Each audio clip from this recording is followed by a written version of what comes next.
I just want to take the opportunity to talk about the first R&D for profit project that MLA has done with the federal government. The project is Insights2Innovation, and it came about through funding from the federal government of $2.8 million, from levy payers, that is the red meat producers of Australia, for $750,000, and then MDC, the MLA donor company, raised another $10 million, of which $5 million came from participants across the value chain. The Insights2Innovation program had two distinct models.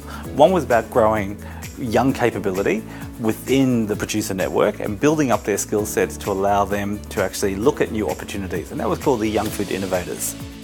The other model was the value chain flagship projects, and that was working with established businesses to actually grow their leadership, innovation capability, and more particular, their mindset to actually build new portfolios of growth.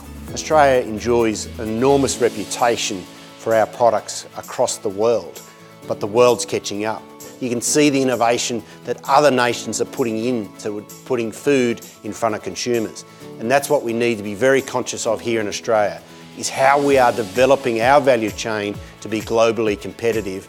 And that process is taking a value chain and delivering innovation in a manner that is relevant to consumers. It's putting the consumers first and the empathy of what consumers need. The key objectives of the Young Food Innovators in the Insights2Innovation program as a whole are to lift the capabilities, and particularly the creative capabilities, along our value chain. The Young Food Innovators looks at how do you actually build a new mindset across young rural professionals across the agri sector within Australia. Key to what it does is actually giving them the tools and the mindset to actually drive innovation within their own organisation. They were actually given stimulus on particular types of thinking, on new models of innovation, and they were challenged to then actually apply that between each residential. I thought this would be a really good platform to learn what exactly the consumers are after in the market, and so when I come back to the lab and create new products, I can really bring the insights from the consumer end into the products and deliver back exactly what they want. I saw being part of this program as an opportunity to learn more about how to do the paddock to plate processes and introduce design-led innovation into our organisation. I really wanted to network firstly with others across the industry and to take out some key insights from others who are going through similar challenges, I guess, in their own businesses. And that's been a great part of being on this program. I think the agri-food industry is changing rapidly, and we're all facing significant and similar challenges. So being cross-sectoral and being able to collaborate is really important for horticulture and the wider sector, so that we can share our ideas and our knowledge and our learnings and our people too.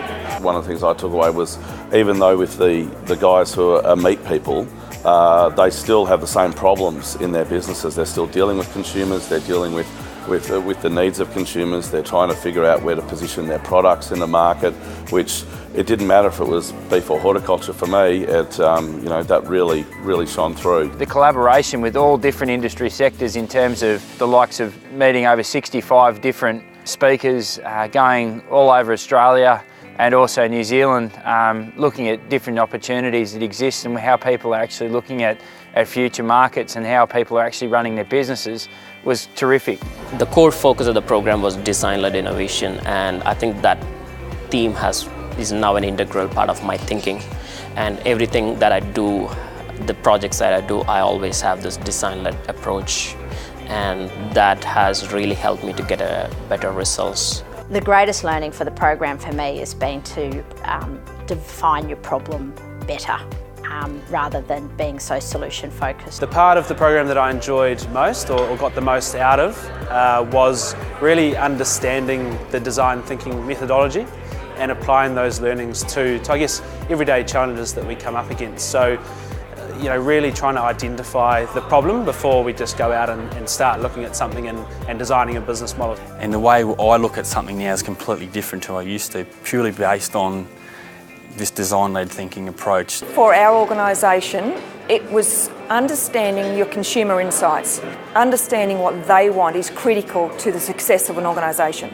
I was spending 90% of the time coming up with a solution and 10% of the time defining what a problem was. Now it's reversed, and now I feel much more confident in being able to approach a problem and finding the right solution. a key part of them, the Young Food Innovators, was actually applying this different knowledge that they actually got over the period of time to a major project within their own business.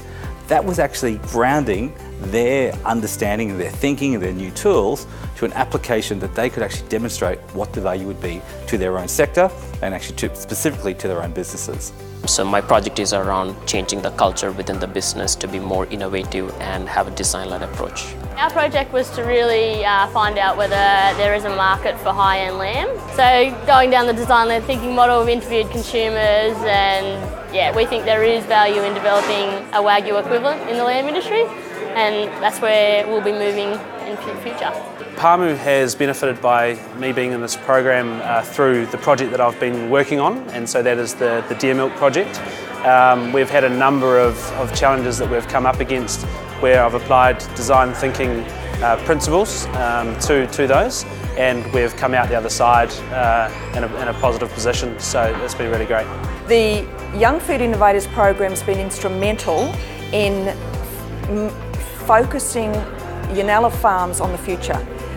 I could have continued to be a producer that produced fruit on a daily basis, picked it and sent it to market and left it at that. I want to be more than that. And Young Food Innovators has given me the confidence now to move in to new businesses and new directions. We are soon to release Pink Splush custard apple on the market, and also to connect with other commercial growers to license our product.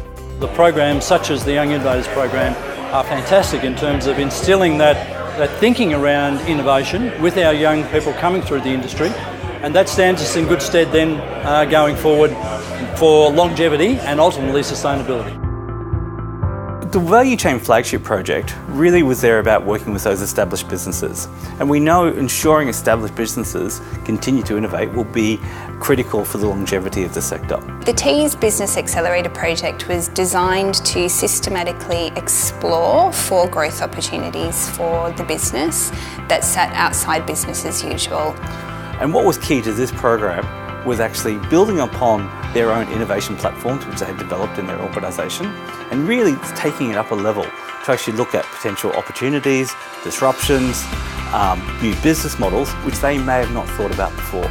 We set up a team over a 12-month period, quarantined from business as usual, because a really important design principle is that we didn't have that effort jeopardise business as usual or be distracted by business as usual. What's exciting about new technologies and new approaches such as design-led thinking is that it gives us the opportunity for the first time to access and make sense of and make use of insights that come directly from the consumer, understand what they value when it comes to consuming red meat products, and use that to inform the development of value propositions that closely fit with those consumer needs, but also help us educate our own customers, the retailers and the food service organisations, about what their consumers are valuing, so it helps us value add to our relationship with our customers. The project has impacted the organisation at a number of levels. From a really basic but incredibly important perspective, it's introduced a new vocabulary into the organisation, so we now are able to have conversations across diverse parts of the business around the importance of insights,